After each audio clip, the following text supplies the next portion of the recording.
An excerpt from the July 4, 2022 broadcast on ESPN from Coney Island, New York. Courtesy ESPN, a division of the Walt Disney Company and Hearst Communications, under fair use. We welcome you back to the 2022 Nathan's Famous Hot Dog Eating Contest presented by Smirnoff. So if eating is the thing, then the talking about those doing the eating is the other thing. It is spectacular. It is mesmerizing. It is MC George Shea doing his thing.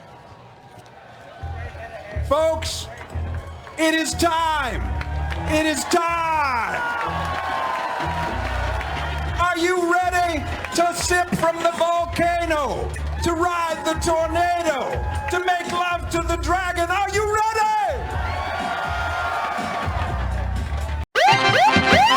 True crime. Sex. Political conspiracy. Celebrity gossip. Murder. UFOs. Crooked officials. The occult. Assassination. Courtroom drama. Rape. Corporate scams. Scandal sheets. Hello, everybody, and welcome to Scandal Sheet. My name is Thad Helsley, and as usual, I am joined by my co-host, Ellie. Hey Thad, how's it going? I'm personally getting ready to celebrate the 4th of July, which now is the third big summer holiday. And I think today's episode is going to be an excellent preview for that. Right. And as you just suggested, we do have a very special treat for our listeners today. In celebration of our nation's birthday, we're going to take a deep dive into an annual sporting event held every 4th of July, which has been called the most exciting 10 minutes in sports. And that is Nathan's Famous International Hot Dog Eating Contest. That's right, Thad. And to help us with that, we're joined by not one, but two former judges of the contest. And here they are. We are joined by Handsome Rob from the Upper East Side. Whoop, whoop, whoop. And we're also joined by Jason from Long Island. Hello, everybody. Did I say that wrong? Is it like Long Island? It was actually very good. Long Island. Long Island. Okay. I stand corrected. Jason from Long Island. So welcome to both of you. And before we talk about your role as judges in the contest, for the newbies out there, we were hoping you could just sort of kind of back up a little, tell us what the contest is about, what its history, background is, where it takes place, stuff like that. Either one of you or both of you. I will. By the way, in the talk up, you didn't mention the fact that we are not only we were fellow judges, but also lifelong brothers. So there's that connection. I didn't know that we could say that, so that's why I didn't put it in. But okay, so you're brothers. Now you're giving a clue to the Twitter maniacs. Yes, right. have at it. Okay. So I will defer to, and again, in the course of this conversation, you'll hear me call him Face, because when we were younger, our dad used to call him JC Facey. And then I figured that as we got older, it was much more mature and, of course, sophisticated to just cut that down to Face. So if anybody out there is like, is there a third person out there, or is Rob just enamored with his own face? No. Well, yes. Well, I was going to say, he never met a mirror he didn't like, but go ahead. That's a long preamble of saying I will turn that over to Face to give you the history. Okay. Well, yeah. So according to history, the contest started in 1917 at the Nathan's famous Coney Island, which is located in Brooklyn on the corner of Surf and Stillwell, when I believe that hot dogs were still 5 cents each. And so that's a restaurant or a deli, right? Well, Nathan's, there was actually a couple of hot dog places, but Nathan Handworker, Coney Island became a very popular destination and was offering at the time 5 cents a hot dog was probably the best and cheapest meal that you can get. So it was primarily a hot dog place, and crazily enough, Nathan's in Coney Island, the original still, they also serve frogs legs, if you can believe that. It's frog legs are on the menu. I've never had frogs legs, but just an interesting fact.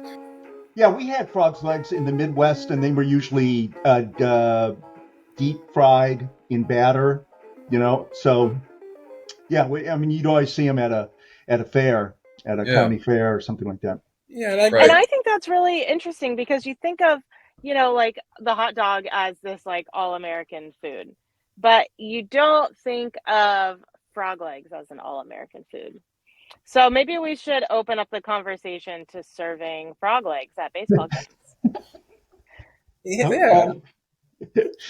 I have never had. Well, has anybody ever had frog's legs or tried frog's legs? Well, guess what? They taste just like chicken. They do. I actually had them as well. So anyway, so then there's that, and then 100 years later, they got the hot dog eating contest up and going. And just a brief history on how Face and I got involved. I had a client at the time who, in addition to his day job, was also doing PR for the Nathan's hot dog eating contest. So knowing of our New York roots, he had asked if I wanted to be a judge, because at the time it was not that big a deal. And then I, of course, asked my brother if he wanted to join as well. And that's what got us into the whole thing. And there's a very interesting story, which of course we'll get to, from that first time that we did it to that last time that we did it. Okay. You want to tell that story now, or leave it for later? Well, I mean, I thought that we could talk about the progression into what started as sort of, I mean, even though everybody knew about it across the country, across the world, Face and I really were there as it grew. And what really, really led to its exponential growth of being a quote unquote big thing to a quote unquote really big thing was when ESPN started airing it. And and we would go, and in 1 year, we noticed the difference between being there and being right in front of the stage and turning around and seeing a nice group of people to turning around and literally you couldn't see. There were hundreds, if not thousands, I don't want to exaggerate, of people as far as the eye could see. Yeah, and 40,000. Yeah, 40,000 now on average. Oh, wow. And that's on the street. I mean, the contest starts at, I think, high noon, or and people get there at 8 o'clock in the morning. It really is just a sea of humanity, and it's really just a wonderful. Yeah, I was gonna say. So yeah, we'll go back and kind of talk about that that baseline. But so competitive eating as a sports category is a controversial and hotly debated matter, and it's not limited to hot dogs. Just on the 4th of July, it also comprises of like dozens of other items. And so from your perspective as former judges, is this a legitimate athletic event, or is it a joke to market it as an athletic event? Face? Yeah, so when we first started, I took it as a joke. I mean, a bunch of overweight, for lack of a better word, just slobs. And as the years went by, and we've had conversations with these contestants, and seeing it firsthand and learning more about it, it is a sport. I truly believe that it is a sport. I mean, in terms of the conditioning and the preparation that these athletes go through to prepare, expanding their stomach, eating. Most people believe that they fast, they just they'll just but it's a combination of fasting and eating special foods to expand their stomach. And it's truly the best eaters are the leanest and physically they look like athletes from Kobayashi, which I'm sure we'll get into a little to, we'll get into later, and the reigning champion or the GOAT, Joey Chestnut. These people are in great condition, and as well as not as well as the women, but the women competitors are. It's just amazing what they can do. And I think just to add to that real quick, I agree. I think it is truly a sport. And like most, if not every sport, the professionals make it look easy. So I think, you watch on TV and you're like, oh, you eat a bunch of hot dogs. Yeah, so do I. Big deal. But when you look at what they do, and it's interesting, as a good example. So, for example, one year they had we Face just for fun entered a matzo ball eating contest in Midtown Manhattan, and these matzo balls were the size of softballs. And you see these guys and these, I'm sorry, not just these guys, these people, women and men, plowing through them. And I say this with all love, Face can eat just like the rest of us, and he struggled to finish one, while the rest of these folks are. Well, if you know anything about matzo balls, there are sinkers and there are floaters. The floaters being the fluffy, the fluffy kind. These had the consistency of A softball. Yeah, and embarrassingly, I think I hardly made it through two matzo balls within 10 minutes, and it was at that moment that dreams of becoming a competitive eater were completely shattered. And Right. Yes, it was a tough, well, no pun intended, a tough pill or matzo ball to swallow. Yeah, and so that's what helped you gain all more respect for the people who you were judging in they the hot make dog it look eating easy. contest. They make it look easy. They make it look like it's not that big a deal. And it really, there are hot dog eating contests that we've brought friends to, and afterwards they're like, I could do this. And they sit down because there are always tons of hot dogs left over, and they eat 3. And they're like, oh my God. And these people eat 60. So, they do. They make it look easy. So the long answer to your short question is, yeah, I absolutely believe it's actually a competitive sport that takes, believe it or not, a lot of skill to be really, really good at. Do you think that the technical abilities of the competitors also amped up when they started airing it on ESPN? I feel like having it on a sports network and kind of defining it as a sport in the public's eyes might make people who are competitors just more experimental with a lot of their techniques and stuff. Is that did you notice an increase in their abilities after it became a sport on ESPN? Well, can I jump in on that one, Rob? Yeah, of Because course. Yeah. I think that really, to answer the question, yes, it definitely brought it to to a much bigger level. But in terms of the competition, a competition drives every athlete, I believe, and really what drove it to the next level was really the competition between Takeru Kobayashi and Joey Chestnut. Because when from 1998 till Joey Chestnut came on the scene, there was no other competition, and it was really going back to hot dogs and 4th of July in America. This sport was just purely dominated by the Japanese, and the chance of USA once Joey Chestnut came on the scene, that's really what brought it to the mainstream. And for somebody to be able to eat the record with the standing record of 76 hot dogs and buns in 10 minutes when the former champion was only eating 46, it just took it to a completely different level, like scoring 100 points in a basketball game. Right. Going back to, so you had touched upon this before, that like when you guys first started as judges, you told us a little bit about that, but it had more of a mom and pop feel to it. And then what, I mean, how did the ESPN deal take place? Do you know much about that? When did it start? And then it took everything up to a whole nother level. Is that correct? Absolutely. I could speak to a part of that question. Okay. I don't know if Face even wants to quickly look up when ESPN took over.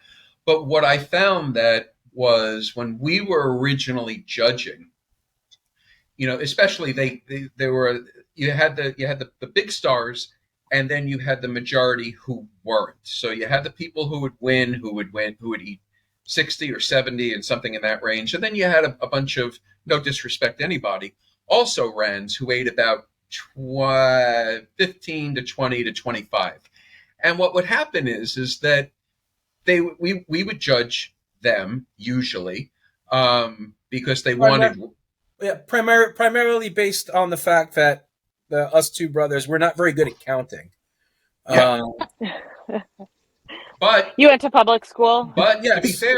To be fair, we speak gooder than most. Ain't that the truth? And by the way, you'll add in a laugh track, right? You'll help me out. Okay. Of course. So, of course. But then what happened was we would watch these people, and they were interested in what they did. But if we got a couple wrong, if they had 15 and if they ate 15 and we said they ate 17 or 18, they'd be like, yeah, it's all fine, it's all good.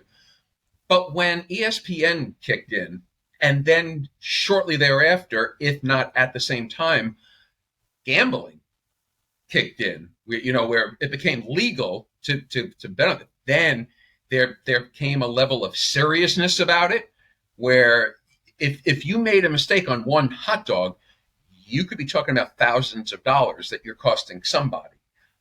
So that tone, where before it was, we were saying it was like a garage band that was just playing for kicks, and now all of a sudden they're playing stadiums. All of a sudden we're playing stadiums in front of thousands, and this is no joke.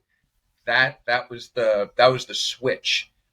In terms of, I remember thinking to myself one year that if I made a mistake, this could be this is not just a local story. This could be an international scandal, because also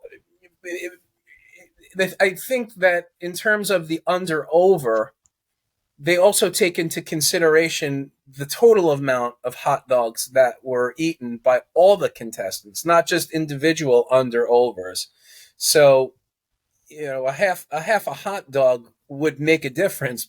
And when we started out, like, as my brother said, if you had a contestant that would say, you only have me at 14 hot dogs, I ate 15, we'd be like, oh, all right, yeah, sure, 15. I'll take your word for it. Yeah, and that was probably I'd say in 1999. Did we start it in 19? And by the way, this is I'm pretty sure that this is going to be the 20th year that ESPN is now. Okay. Yeah, so 2003, and I think, Rob, we did it from 1999 to 2008. Is that? Something we may have missed a year or two in between. Something like that, yeah. Yeah, but it was I really. was going to ask you. We were going to ask you that, but then why did you leave? Were you forced to leave because ESPN was bringing in celebrity judges, or was it voluntary? Rob, because you weren't good at counting. I was going to say, Rob, I don't know if you wanted to go into the whole point or dog shaving scandal. Yeah. Dog shaving. Yeah. Well, no. Well, we left because it became honestly, so big that the little guy, and I hold no resentment. I mean, we did it for a long time, and it was a lot of fun, and it was much appreciated. But I think they were actually raffling off judgeships at that point, so it became part of the corporate process. I think in a way of looking at it in terms of the difference. So, for example, of Woodstock in the 1960s, what was it, 69, versus Woodstock 2, brought to you by Pepsi. So that was really the change, and kind of how we Yeah. got moved out. It just Yeah. got too corporate, huh? So Yeah, It went really everything was a corporate. business model. Yeah, Yeah, I and they mean, would and also. I'm sorry. No, no. And then yeah, and a lot of it was also that Nathan's being a franchise, they would bring in their biggest franchisees. It just made sense that if you owned 20 Nathan's franchises in wherever, so they were bringing in their biggest franchisees, and yeah, it just became corporate. Right. yeah. No resentment though. I mean, it was great of us to be included for as long as we were. It was super nice to have us do it for 1 year. And every year after that, it was just, much appreciated, nothing owed, and, look back on it fondly. So you were judges, back when it was a mom and pop production. And so what did you do as a judge? Because typically I would think a judge is, somebody who, is like, wow, you ate that hot dog so well, or something, instead of like just counting. Because the counting would be like a referee, right? Or Yeah. like just a counter. What did you do as a judge? Well, again, it's kind of simple in the sense that they're given and I don't remember the exact number, but it doesn't really matter for the purpose of this answer. Someone brings out a plate of 20 hot dogs and puts it in front of the competitive eater. When I say hot dogs, I mean hot dogs and buns, because you have to eat the whole thing. When that plate is empty, they had 20 hot dogs. So, sometimes it was difficult to keep track because everybody, believe it or not, had different styles in how they would eat. I know that for me and the majority of the folks that I watched, and I'm glad that this is a video podcast so we can do it, they had to finish everything, and it didn't matter how they did it. All they had to do was just finish it. So what most did is they took the two the two actual hot dogs, eat it typewriter style. So they'd go da da da da da da da, and then they had a cup of fruit juice or water next to them, and they would take the buns, dip it into the cup, because the whole thing, and then just slurp/drink it down. Which one finished the buns? One finished the buns, two finished it quickly, and three help wash it down. So so in terms of how to count it, 20 hot dogs at the beginning, plate empty at the end, means that you ate 20. If you took a hot dog and threw it behind you, there's probably a pretty good chance we saw you do that. But otherwise, not that difficult. How many contestants per judge? One. Oh, 1-on-1. Okay. Yeah, 1-on-1. Which I think actually expanded as it got bigger. I think there may have been two judges. Sometimes it was a little haphazard in terms of organization. We never knew who we were going to get. And I just to take a step back, before the contest, we were sworn in. There was an official swearing in ceremony where we had to raise our hand and say, I state your name. And a lot of people said, I state your name. We're involved. And again, going back to the mom and pop days. I mean, to be the judge again. Yes, counting was definitely a prerequisite, but also being able to convince your family on the 4th of July weekend that you had to drive from wherever you were all the way into Brooklyn and disrupt whatever plans you had to do this ridiculous at the time thing. That was, probably the hardest aspect. But in terms of cheating, it's very interesting. It's because they do dip the rule is right. You have to eat the entire hot dog and bun, and taking into consideration that they are dipping the buns into the water. I've always thought of, and as it grew, I always thought that maybe they should have counted or looked closer into the cup of water or look at the scraps, if you will, on the table. But they never took that into consideration. It was always whatever was jammed into your mouth. But I never actually saw a forensic analysis of what was in the cup, or so I guess technically they could, but I don't think it ever came up. No pun intended. Yes, yes, yes. Or as the technical term under the International Federation of Competitive Eating, or the IFOCE, or Major League Eating (MLE), throwing up is referred to as a reversal of fortune. Does that disqualify you? Oh. Or Yes, just you have takes 10 points? minutes. You have 10 minutes to hold down whatever you ate. But again, I've come, looking back, in retrospect, they pretty much named the winner right there and then. I don't think I've ever seen an actual waiting period, or like in the PGA when the golfer has to sign off the card and you see them meticulously going over their score before they sign off on it to hand it in. Yeah, it's, I'm Well, thinking about that. by the way, and just to add to that ever so briefly, I can say that there were a few times, Face, I don't know if there's an actual technical term for it, but when we were judging and you saw a few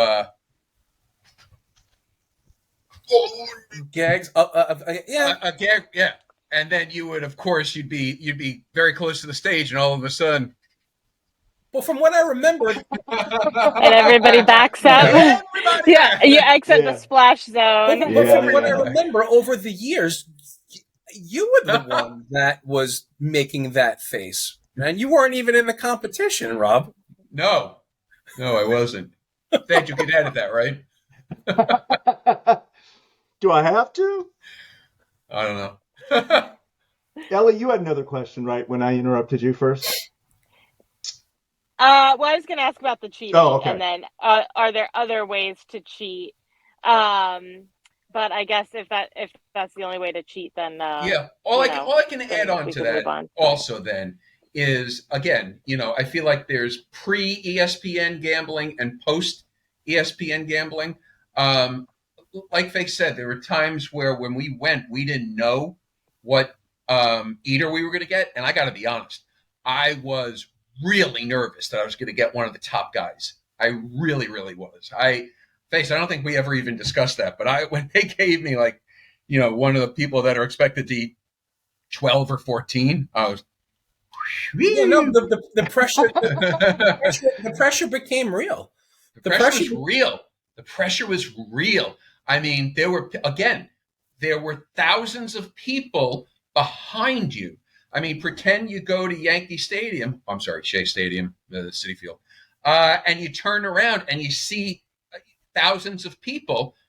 That's what it was when you would just, you would look at these judges, but then you would turn around and take a look, and there were TV cameras and there were reporters from all over the world, and it really, I got a little bit nervous after that. It really was a little nerve-wracking. I would also like to think that there's somewhat of an honor system, being the 4th of July, being hot dogs, being Coney Island, Brooklyn, and having all those cameras on you as well is somewhat of a deterrent. Yeah, like could they do an instant replay? I guess. I would think so, right?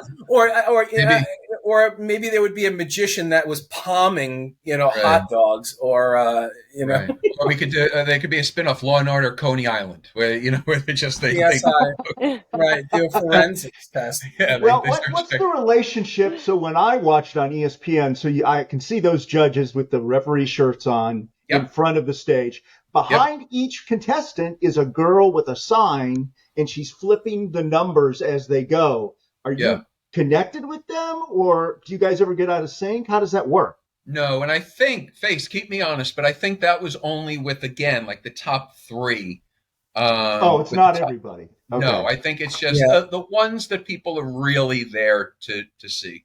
No disrespect to anybody that's on that stage, but you know who's going to hit the home runs, and who's the the slappy singles hitters at best. Right, and I think the I think the people on stage were, more for the showmanship, because the people who run it, who, we have the relationship, they're fantastic. And Yeah. I had mentioned that, the main person that runs it is really like a latter day PT Barnum. So it's a lot of it is just about the spectacle in general. And before, what they don't televise, this, but before the main competition, they have a competition for children in which they have a neat hot dog eating contest, and the winner is the child that eats the hot dog in the most neat fashion, in the most cleanliest fashion. So it's yeah, so Oh. it's really uh it really is a lot of America. I mean, besides the protesters, and I know I don't want to veer off, but as a matter of fact, Yeah, last I year, forgot to put that in, but you did mention that in the pre-meeting, the yeah, protest. Yeah, I'd love to hear about it. yeah, no, and it dawned on me that, so taking into consideration cheating, gambling, uh, and protesters, last year, Joey Chestnut, who, by the way, I think he had ligament damage he had ligament damage, and he actually competed on crutches.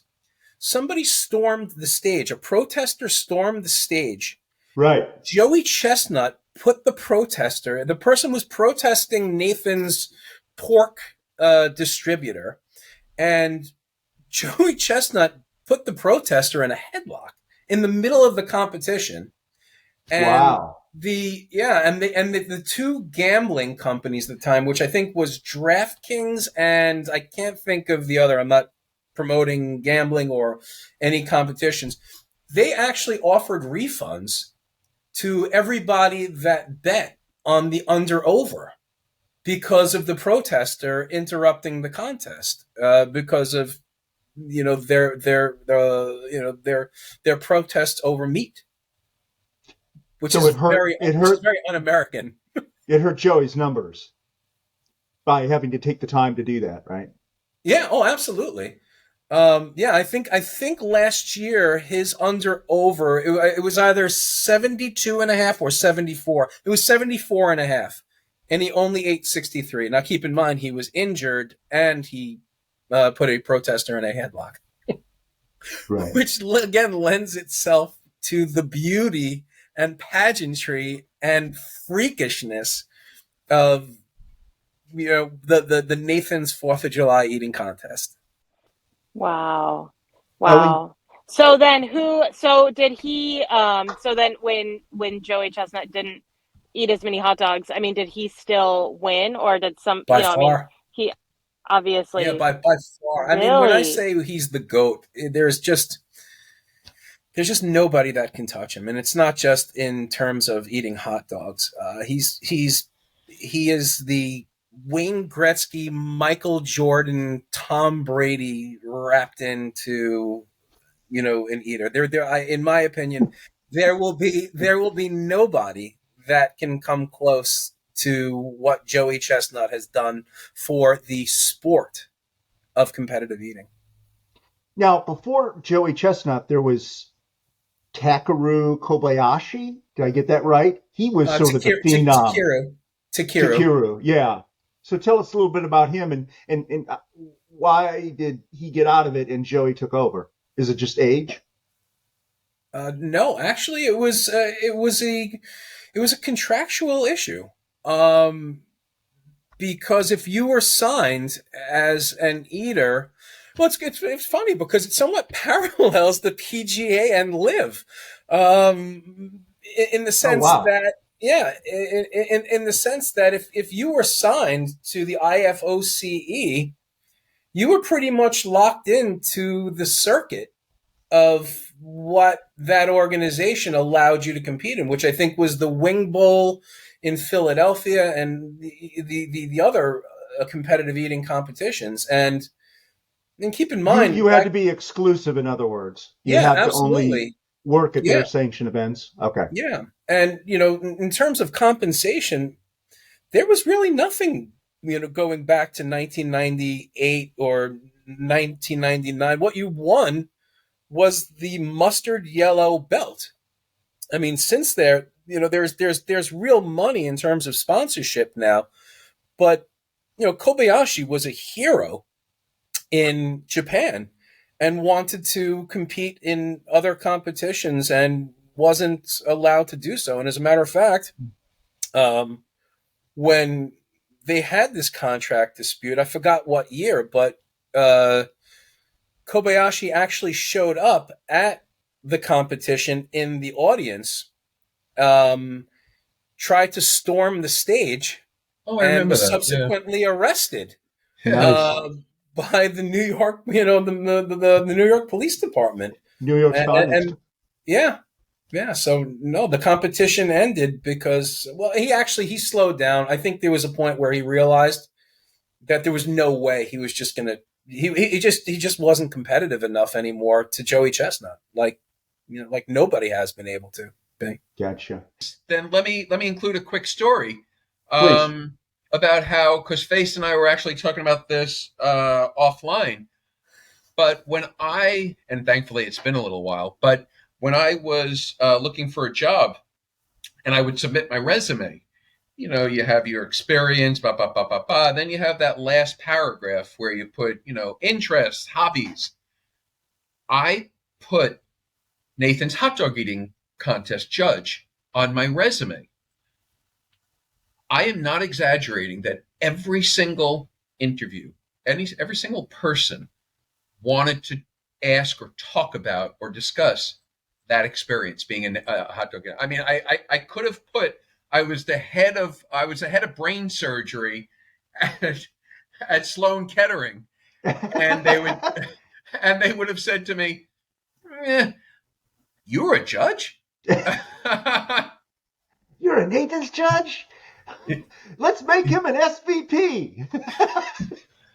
Yeah, I mean, it was, and that was actually after that first couple of times, I made it a point to I'd had it down further on the list. I put it higher up on my list of hobbies and interests and made it more prominent because people wanted to have conversations about it. That was unbelievable. So yeah, that ties into it. You're a sales guy. And I remember the blowback from when we stopped doing it. No. I remember the blowback from when we stopped doing it. People were so disappointed. They're like, "What do you mean you're not doing this anymore?" It was such a letdown to our friends who like every year were like, right, call me from it, Yeah. or Well, That's a good reminder actually, because I think at one point we were kind of like, you know what, been there, done that. It's awesome, but we've done this for 10 years and whatnot. And Right. Face is right. I forgot about that. People would say, "What, are you kidding me? What, how you can't not do this anymore?" And we're like, oh, all right, maybe we can. So do you still watch it every year, like on the 4th of July? Do you still tune into ESPN and watch it? Yeah, absolutely. No. I do. You don't? You don't? Oh, I do every year. And actually, it's wherever I am. Usually, I'll if I'm at a barbecue, I'll go inside because a lot of people still know that I did it. So they'll be like, whoever I'm at with the barbecue will be like, come on, let's go. We have to. And what was interesting is I'm not I don't belong to any online betting things. Every once in a while I'll bet like the Kentucky Derby or something. But I remember last year at a barbecue, somebody said to me, they were like, what do you think about the under over in terms of gambling? And I was like, well, what's the under over? And they were like 76. And that year in particular, it was last year. It was, besides the fact of the protester, but it was a really hot and humid day. And I'm like, well, I just know from experience that if it's really hot and humid, it kind of slows down the eaters. And I was like, there's no way he's going to do it. And that person was just like, after the fact, he was just like, oh my God, like Jason had a lock. Like he knew. I don't have any insight into anything really when it comes to sports betting. If I bet horses, I'll just bet the numbers or the name of the horse. But I realized after the fact that I guess I do. And something to look for this year that I can't remember the last time that I can't remember the last time it rained during the competition. I can't either. It's always a bright sunny day. So, the sun always shines in Brooklyn, I guess. I don't know. But it should be interesting if it rains, because you would think that the hot dogs and buns would get soggy. Or They gotta put an awning. They got to put an awning over that. Should be interesting. You have to. Yeah, no, you have to. So, are there any were you guys, when you were judges, were there any big scandals that were associated with the contest that you have any knowledge of, that the expiration has run out? I think Face touched on that with the protest and Kobayashi, and running I think the those stage were and the terrorist. Yeah, okay. Yeah, and then right. It was funny because after not funny, but I remember after September 11th, seeing a really, really heavy police presence on all of the roofs, on all the rooftops. And I'm not going to guess in terms if there were, sharpshooters or anything like that. But I remember looking around, and because, after it could present itself as a pretty high profile target. I mean, the symbolism of America on on its biggest day of independence, on the national stage where everybody is looking. Yeah, that's another good. That's a good reminder. I forgot about that. Yeah, with hundreds of media cameras from all over the world. Yeah, it's truly an international event. And then there was one year where I think where they had the William the Refrigerator Perry, who was a big deal from the Chicago Bears. He entered the competition, but I think he was him and his entourage, I think they were expecting much more of a red carpet treatment in terms of where he was on the stage and what he was expected. And I think he wound up eating like 4 hot dogs in protest. They're just like, I'm out of here. Which circles back to what we said, though, where it's not, no matter how big you are, it's not that easy. It's not that easy. I remember Face was talking to one of the competitive eaters one of the years, and there was a big tent where everybody would hang out, and Face saw him eating a whole bunch of hot dogs. So Face went over to him and be like, "What? Are you not competing? What are you doing?" And he told him, which is fascinating when you think about it. He said, what happens is that I want to eat because when you eat, your stomach expands and it makes it larger, as opposed to when you don't eat and your stomach contracts and it's smaller and you can't eat as many hot dogs. I said, that's fascinating. That's really interesting in terms of, again, how they approach it. And again, I guess touching on an earlier point of how there is a method to the madness and a scientific way to approach your game, quote unquote. Mm-hmm. How long do they train for this Nathan's hot dog eating contest? Like, I mean, is it like months of training, and then do they have a little bit of like an off season? Well, Face, keep me honest, but I think there's a lot of regional contests, so it's kind of like one of those things where, again, to use Major League Baseball as the example, and there's the playoffs where you have to earn your way to to move along. So there's the Long Island regional hot dog, and you do really well there, and then you build a name for yourself, and then you go to the Ben's Kosher Deli the matzo ball contest, and you work your way up. But as you're working your way up, you're also quote unquote training. It's like doing a bunch of marathons, half marathons and mini marathons as you work your way up to the big New York City marathon. Yeah, but according to Wikipedia, that international organization you mentioned, Jason, they have 50 sanctioned events a year. Yep. So that's a lot. Yeah. Yeah, no, it is a lot. But I think leading up, like, this is the Super Bowl. This is the Super Bowl. Okay. This is the Super Bowl. So I think, great. So you've leading got to up to, qualify, right? It is Yeah. like the Boston Marathon. You can't just walk in. You've got to, Right. well, at least run the Boston Marathon. You've got to Unless- qualify. unless you're Rosie Ruiz and you take the subway halfway there. You're aware that the Rosie Ruiz, she won the Boston Marathon one year. They have spotters along the way, and she disappeared for a long length of time. She took the subway, and won it's pretty unbelievable, Rosie Ruiz. And when they interviewed her, at the finish line, they were like, can you tell us about your training and your intervals? And she's like, what's an interval? And they were like, the cameraman's like, well, this is not really official, but we've never heard of you before. We're going to have to get back to you on these results here. And it's really pretty awesome. But how you did it, Ellie? Did you? Well, we'll have to cover that in a future did you episode. just take the train in from where's the starting point? No, that's right around mile 24. That's always when I'm like, yeah, shoot, that's an Uber or taking a train or something. Well, but I think the week leading up to it. We'll have to cover that scandal here at some point. But I think the week leading up to it, I know they drink a lot of milk. I know that they eat a lot of oatmeal. And I think the week before, just in terms of physical and the mental preparation, because they're hyped up. This is, prime time. It's prime time. It's Super Bowl. Awesome. Yeah. Is there anything else you guys think we missed that you want to mention? The women. Oh yeah, why don't you talk about the women, the top stars?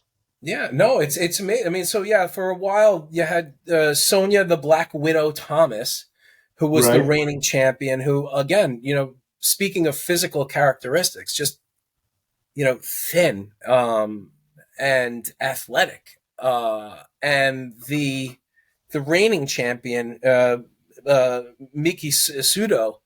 Mm-hmm. It's just amazing. I think her record is 46 hot dogs and buns in 10 minutes. And just, eating 76 hot dogs and buns. I think it weighs 16 pounds, or it's like the equivalent of 46 cue balls in pool.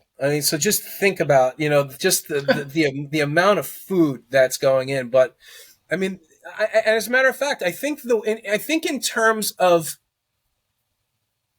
consumption of hot dogs, the women, Mickey, she's coming in second, only to Joey Chestnut, which is really, it's really phenomenal. It's just amazing. What I always think about when they're done is just in terms of the blood pressure. When you think of the amount of salt that they have consumed in those hot dogs, you talk about the steam coming out of the top of the head. Oh my good Lord, jeez! They need a detox, or something. Well, when the contest is over, and assuming nobody has lost it, do they evacuate their stomachs afterwards? I've seen some people go and have a couple of hot dogs after the contest. I've seen some of the competitors. I really have. I've seen them eat. Wow! What are you kidding me? Yeah. These people like to eat. They're really good at it. They're really, really good at it. I wonder if there's a measurement of how many hot dogs eaten as a percentage of your body mass. Is that any calculation that people pay attention to? Interesting. Yeah.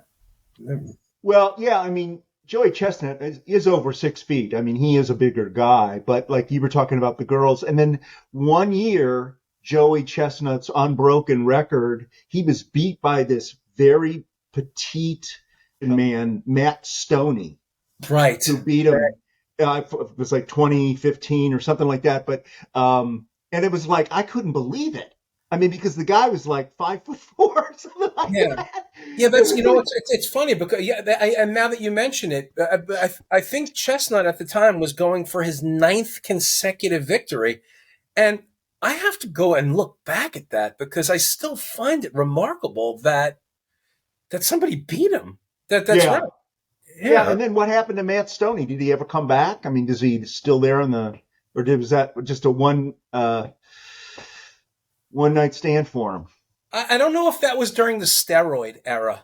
It might have, I think he might have been like the Jose Canseco, and that's why you don't hear of him. I'm joking, and it's, but yeah, Ed, you're going to hit the laugh track, right? You're going to help him out. We've got a laugh track. Or you can throw crickets in there just as well. Or raspberry. They can't all land. Okay, Ellie, do you got anything else? No, I was just going to say, actually, my phone is at about 5% battery here. So if you lose me, that's why. Okay, so there we go. Well, thank you very much, gentlemen. We really appreciate your time and sharing all of this amazing history about the contest. Ladies and gentlemen, we've got Handsome Rob from the Upper East Side and Jason from Long Island, judges at Vegas.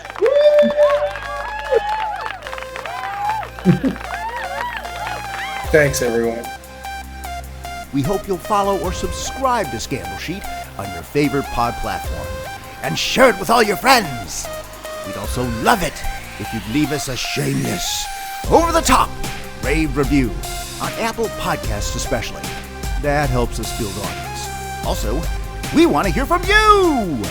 You can reach us online at scandalsheetpod.com, Facebook, or Twitter, or just send us an email to contact@scandalsheetpod.com. See you next time on Scandal Sheet!